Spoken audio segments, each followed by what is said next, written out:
आप लोगों ने बहुत सारे पहाड़, झरने और बीचेस देखे होंगे। इसके लिए लोग बहुत सारा पैसा खर्च करके देश के अंदर और देश से बाहर भी जाते हैं। लेकिन आज मैं आपको एक ऐसी जगह में लेके जाने वाली हूँ जहाँ जाके आपको लगेगा आप इस दुनिया में है ही नहीं, आप किसी और ही प्लैनेट पे पहुँच गए हैं। तो चलिए अपना सफ़र शुरू करते हैं। तो मैं भी निकल गई इस अलग दुनिया को एक्सप्लोर करने के लिए। तो लीजिए, मेरा सफ़र शुरू हुआ ज्यूरी, हिमाचल प्रदेश से। अभी तो सफ़र बहुत लंबा था और हाथ में था थोड़ा बहुत वक्त और इस दूसरी दुनिया को देखने की चाह। तो धीरे धीरे मैं भी आगे की तरफ बढ़ती चली गई। ये तो तय था कि इस इलाके को जानने के लिए, देखने के लिए कुछ दिन नहीं बल्कि पूरा हफ्ता भी लग सकता है, और हुआ भी कुछ यूं ही। तो इस खूबसूरत सफ़र की शुरुआत अब हो चुकी थी।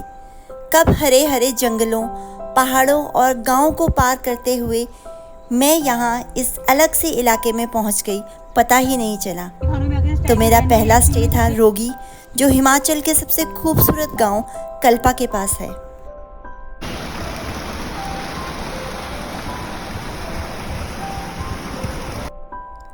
तो हमें यहाँ से सुबह सुबह निकलना था मोनेस्ट्रीज एंड माउंटेन्स को भी एक्सप्लोर करना था और पहुँचना था एक अलग ही दुनिया में।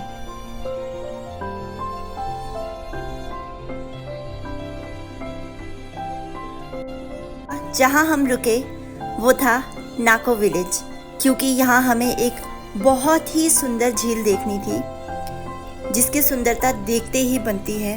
तो मैं आपको वो झील दिखाने जा रही हूँ अब।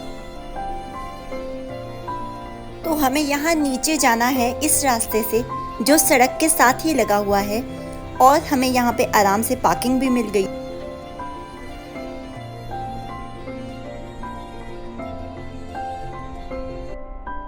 तो ये है उस सुंदर लेक का नज़ारा जो चारों तरफ से पहाड़ों से घिरी हुई है और जो कि बहुत ही शांत और साफ़ पानी की लेक है।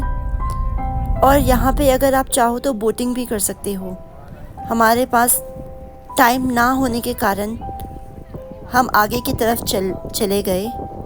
अब हमें जाना था ताबो, वहाँ जाकर हमने अपना लंच लेना था। तो हम थोड़ी देर यहाँ रुके, इस सीनिक ब्यूटी का आनंद उठाया और आगे की तरफ फिर चल पड़े।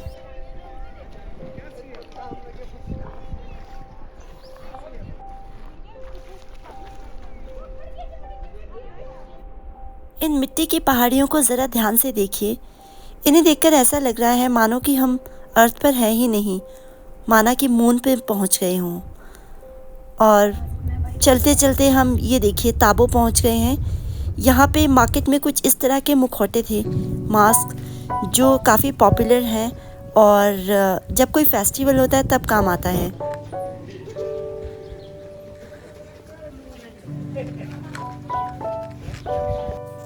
लोग इस तरह के मुखौटे पहनकर अपना ट्रेडिशनल डांस करते हैं। ये ज़्यादातर मोनेस्ट्रीज यानी गोम्पा में होता है। और अब हम आगे रेस्टोरेंट की तलाश में, और फॉर्चुनेटली हमें एक अच्छा रेस्टोरेंट मिल गया। वहाँ हमने लंच किया। देखिए दीवारें किस तरह की हैं, मिट्टी की बनी हुई। अब हमारी नेक्स्ट डेस्टिनेशन थी धानकन मोनेस्ट्री, जो कि बहुत ही सुंदर और बहुत ही एंशिएंट है। वहाँ की तरफ अब हम जाते हुए, ये ब्लू स्काइज और यहाँ की पीसफुल ज़मीन के तो क्या ही कहने।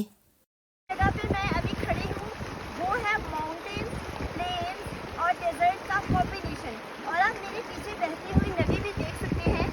इससे आपको अंदाज़ा हो गया होगा, काफ़ी लोगों को अंदाज़ा हो गया होगा अभी एग्जैक्टली मैं हूँ कहाँ। मैं हूँ लाहौल वैली में, और अभी हम जा रहे हैं धानकन मोनेस्ट्री की तरफ। और आगे जाके मैं आपको वो अमेजिंग सी मोनेस्ट्री दिखाने वाली हूँ और उसकी स्पेशलिटी बताने वाली हूँ जो उसको बाकी सब मोनेस्ट्री से अलग करती है।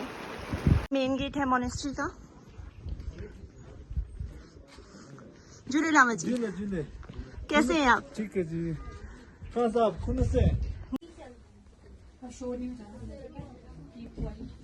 ये स्टेयर सीधा मोनेस्ट्री की तरफ ऊपर जाती हुई।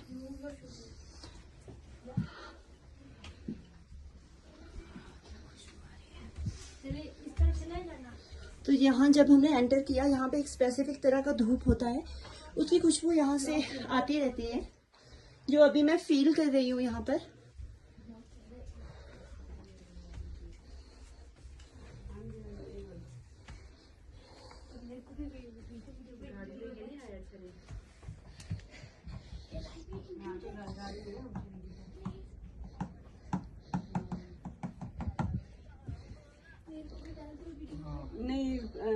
अंदर फोटोग्राफी नहीं है।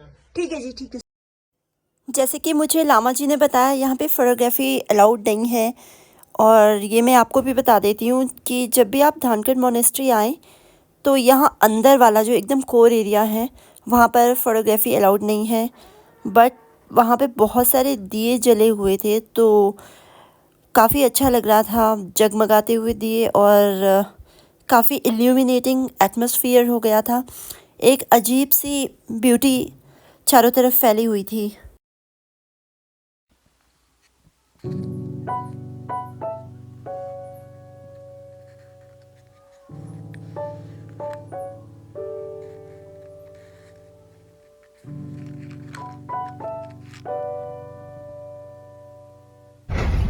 तो आज का जो हमारा आखिरी पड़ाव था, आखिरी डेस्टिनेशन थी, वो थी काज़ा।